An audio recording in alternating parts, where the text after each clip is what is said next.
और वही काम करता हूँ।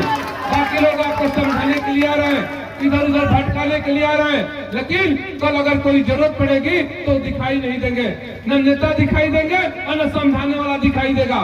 लेकिन यह पप्पू पांडे आपका सेवक, मुकेश पांडे आपका सेवक 24 घंटा आपके बीच में रह करके आपका सुख दुख बांटने का काम करता है। चाहे वो शादी की बात हो, कजिया की बात हो, चालीसा की बात हो, मंदिर की बात हो या मस्जिद की बात हो या इलाज की बात हो, हमेशा यह आपका सेवक 24 घंटा के बीच में आपका सुख दुख बांटने का काम करता है। जहाँ तक रही हमारे नेता की बात, आदरणीय नीतीश कुमार जी, जब 2005 के पहले इस बिहार में क्या होता था यह बताने। बाहुबली विधायक व जदयू प्रत्याशी पप्पू पांडे का दूध से किया गया अभिषेक, चांदी का मुकुट पहनाया गया, सिक्कों से तौला गया। कुछ इस तरह से हो रहा है गोपालगंज में जनसंपर्क। गोपालगंज में जैसे जैसे मतदान की तारीखें नजदीक आ रही हैं, वैसे वैसे प्रत्याशियों का जनसंपर्क अभियान भी तेज हो गया है। इस संपर्क में अभियान के दौरान बाहुबली विधायक सह जदयू प्रत्याशी अमरेंद्र कुमार पांडेय उर्फ पप्पू पांडेय का दूध से अभिषेक कराया गया। जनसंपर्क अभियान के दौरान समर्थकों ने उन्हें दूध से नहलाया और फिर उसके बाद पप्पू पांडेय को चांदी का मुकुट पहनाया गया। यह कार्यक्रम कुचायकोट के रामपुर खरिया पंचायत के कर्णपुरा में आयोजित की गई थी। यहाँ खजूरी में पप्पू पांडेय को सिक्कों से भी तौला गया। दूध से अभिषेक और मुकुट पहनाने के कार्यक्रम के बाद पप्पू पांडेय घोड़े पर बैठकर जनसंपर्क अभियान के लिए निकल गए। दरअसल जदयू प्रत्याशी पप्पू पांडेय कुचायकोट विधानसभा क्षेत्र से एनडीए के प्रत्याशी हैं। पप्पू का यहां रामपुर पंचायत में चुनावी जनसभा का आयोजन किया जाना था, जहां जदयू प्रत्याशी पप्पू पांडेय ने आम लोगों को संबोधित करते हुए कहा कि बिहार में विकास हुआ है और विकास के आधार पर लोग उन्हें मतदान करें। बाहुबली पप्पू पांडेय के ऊपर हत्या, अपहरण, डकैती के खुद कई आपराधिक मामले दर्ज हैं। बावजूद इसके वे 2005 से पहले की आपराधिक घटनाओं को लेकर जंगल राज की बात कर रहे थे। पप्पू ने कहा कि 2005 से पहले बिहार में क्या होता था, ये बात किसी से छुपी नहीं है। यहाँ पर अपराधी बेलगाम थे और दिन दहाड़े लोगों के मवेशियों और सामान की चोरी कर ली जाती थी।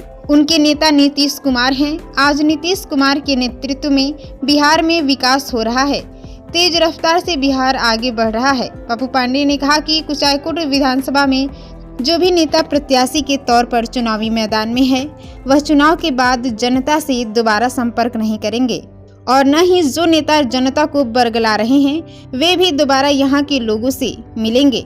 पप्पू पांडेय यहाँ के लोगों का सेवा करते आ रहे हैं और इसी तरह सेवा के आधार पर लोगों से वोट करने की अपील कर रहे हैं।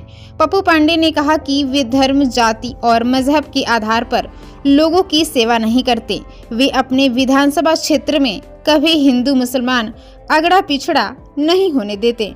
जरूरत नहीं है। सबसे ज्यादा अगर उस सरकार में 15 साल अगर कोई प्रताड़ित किया गया, सबसे ज्यादा अगर किसी को कष्ट दिया गया तो गरीबों के साथ कष्ट होता था।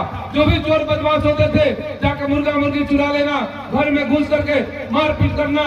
लेकिन जब से नीतीश कुमार जी आए, आज सारे लोगों को एक मंच पर बैठाने का काम किए। आज हमारे गरीब भाइयों के लिए अनेकों तरह की हमारी सरकार के द्वारा योजना चलाई जा रही है। चाहे इस गठबंधन में हमारे जीतन राम मांझी हो, चिराग पासवान हो, उपेंद्र कुशवाहा हो, सम्राट चौधरी जी हो या हमारे नेता नीतीश कुमार हो, यह हमारी गठबंधन है।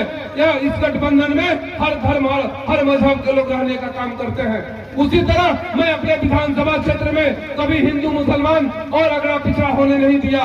मैं एक ही चीज जानता हूँ कि भगवान पहले इंसान बनाते हैं, इंसान के बाद जातियां बांटी जाती है। मैंने अपने विधानसभा क्षेत्र में सेवा करने का काम किया। कभी विधायक अपने आप को नहीं कहा। मैं यही बोलता हूँ कि मैं आपका सेवक हूँ। हमेशा आपके सुख दुख में हम खड़ा रहने का काम करेंगे। मेरा भतीजा 24 घंटा, चाहे किसी की शादी पड़ता है, कजिया पड़ता है, चालीसा पड़ता है, वह 24 घंटा आपके बीच में जाने का काम करता है। मैं जब पेट्रोल पंप पे बैठता हूँ तो जो भी आपका सुख दुख होता है मैं उसे बांटने का काम करता हूँ। इसलिए आपको सावधान रहना है। आपके बीच बीच में लोग आएंगे, अनेकों तरह की बात बताएंगे, लेकिन आपको सावधान रहना है कि नहीं, मुझे सेवक चाहिए, यहाँ विधायक की जरूरत नहीं है। इसलिए कि जहाँ राजनीति होता है वहाँ केवल राजनीति की बात होती है, लेकिन मैं अपने विधानसभा क्षेत्र में कभी राजनीति को आड़े आने नहीं दिया।